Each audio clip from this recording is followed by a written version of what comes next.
1993 ခုနှစ်အေဂျင့်နဲ့မနက်ခင်းတစ်ခုမှာဆန်ဖရန်စစ္စကိုကယ်လီဖိုးနီးယားတက္ကသိုလ်ကဇီဝဗေဒပညာရှင်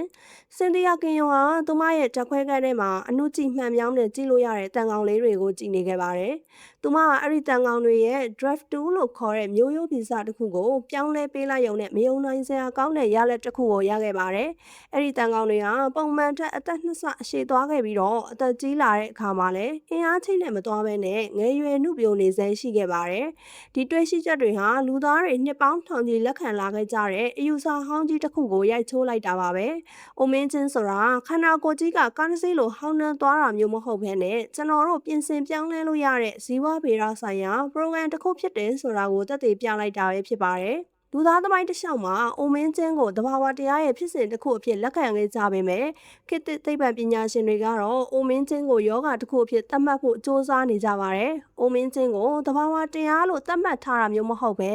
ကုသလို့ရတဲ့ယောဂတစ်ခုအဖြစ်သတ်မှတ်လိုက်မယ်ဆိုရင်ယောဂတွေကိုလိုက်ကူနေမဲ့အစားအဓိကအရင်းမြစ်ဖြစ်တဲ့အိုမင်းချင်းကိုပဲကုသနိုင်တော့မှာဖြစ်ပါတယ်။ဒါအိမ်ခေါင်မှုပေါက်တာကိုတစ်ချက်ချင်းလိုက်ဖာနေမဲ့အစားအိမ်တလုံးပါကြောင့်ဆွဲမြင့်နေရသလဲဆိုတဲ့အခြေခံအကြောင်းရင်းကိုရှာဖွေကုသတာနဲ့တူပါတယ်။ကျွန်တော်တို့အသက်ကြီးလာတဲ့အခါမှာစိတ်တောက်တွေထုတ်တဲ့ဇွန်ဘီဆဲတွေကခန္ဓာကိုယ်ထဲမှာပုံပြီးစုလာပါတယ်။ယခုနောက်ဆုံးပေါ်ဆေးဝါးတွေဟာဇွန်ဘီဆဲတွေကိုရွေးချယ်တက်ဖြတ်ပြီးတော့ခန္ဓာကိုယ်ပြန်လည်နှုတ်ပြလာအောင်လှုပ်ဆောင်ပေးနေပါပြီ။လက်ရှိမှာတော့လူသားတွေအိုမင်းချင်းကိုနှိကွေးစေမဲ့ဆေးဝါးတွေကိုစမ်းသပ်နေတာဖြစ်ပြီးတော့အလားအလာအကောင်းဆုံးဆေးနှမျိုးကတော့ရပါမိုင်ဆင်နဲ့မက်ဖော်မင်တို့ဖြစ်ပါတယ်။ရပါမိုင်ဆင်ကိုအီစတာကျွန်းပေါ်ကမြေစီလွှာထဲမှာစတင်တွေ့ရှိခဲ့တာဖြစ်ပြီးဒီဆေးဟာဆဲတွေကိုအလိုအလျောက်တန့်စင်စေတဲ့ဖြစ်စဉ်ကိုလှုံ့ဆော်ပေးပါတယ်။ဒါကြောင့်ဆဲတွေကအမိုက်တွေကိုရှင်းလင်းပြီးတော့အိုမင်းချင်းကိုကာကွယ်ပေးပါတယ်။မက်ဖော်မင်ကတော့စီးချိုယောဂါအတွက်သုံးတဲ့ဆေးဖြစ်ပေမဲ့ထူးခြားတဲ့အချက်လက်တွေထပ်ပေါ်နေခဲ့ပါတယ်။ဒီဆေးတောက်တဲ့စီးချိုလူနာတွေဟာ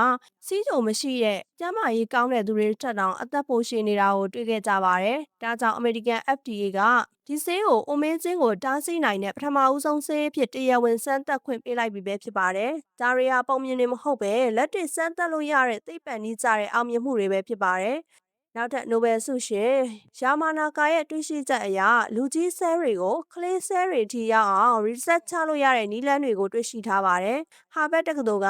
ဒီစမ်းသပ်မှုမှာမျက်စိကွယ်နေတဲ့ကြက်အိုကြီးတွေကိုဒီနည်းနဲ့ပြန်မြင်ရအောင်လုပ်နိုင်ခဲ့တာကြောင့်မကြခင်မှာလူသားတွေရဲ့ခန္ဓာကိုယ်အစိတ်အပိုင်းတွေကိုပါပြန်လည်နှုတ်ပြလာအောင်လုပ်နိုင်တော့မှာပဲဖြစ်ပါတယ်။တကယ်တော့အသက်ရှည်ခြင်းကိုရှာဖွေတာဟာသိပ္ပံပညာတတ်မဟုတ်ပဲစီးပွားရေးအရာလည်းအလွန်အရေးပါပါတယ်။ကမ္ဘာပေါ်မှာရှိတဲ့လူတွေဟာတဖြည်းဖြည်းအသက်ကြီးလာတာဖြစ်တဲ့အတွက်ကျန်းမာရေးစောင့်ရှောက်မှုကုန်ကျစရိတ်တွေဟာအဆမတန်မြင့်မားနေပါတယ်။အသက်ရှည်ရုံနဲ့မဟုတ်ပဲကျန်းမာစွာနေရတဲ့သက်တမ်းကိုလည်းတိုးမြင့်နိုင်မယ်ဆိုရင်ကမ္ဘာစီးပွားရေးအတွက်ဒေါ်လာထရီလီယံပေါင်းများစွာအကျိုးရှိမှာဖြစ်ပါတယ်။ဒါကြောင့်ကမ္ဘာအချမ်းသာဆုံးပုဂ္ဂိုလ်တွေနဲ့နည်းပညာကုမ္ပဏီကြီးတွေဟာအိုမင်းချင်းကိုတားဆီးနိုင်မဲ့ကုမ္ပဏီတွေစီမှာငွေကြေးအမြောက်များရင်းနှီးမြှုပ်နှံနေကြတာပါ။သူတို့ရဲ့ရည်မှန်းချက်ကအသက်100ထိရှင်သန်နေတယ်ဆိုရင်တော့အသက်40အရွယ်လူတစ်ယောက်လိုကျန်းမာနေဖို့ဖြစ်ပါတယ်။လူသားတွေရဲ့ကျန်းမာတဲ့သက်တမ်းကိုတစ်နှစ်တိုးတိုင်း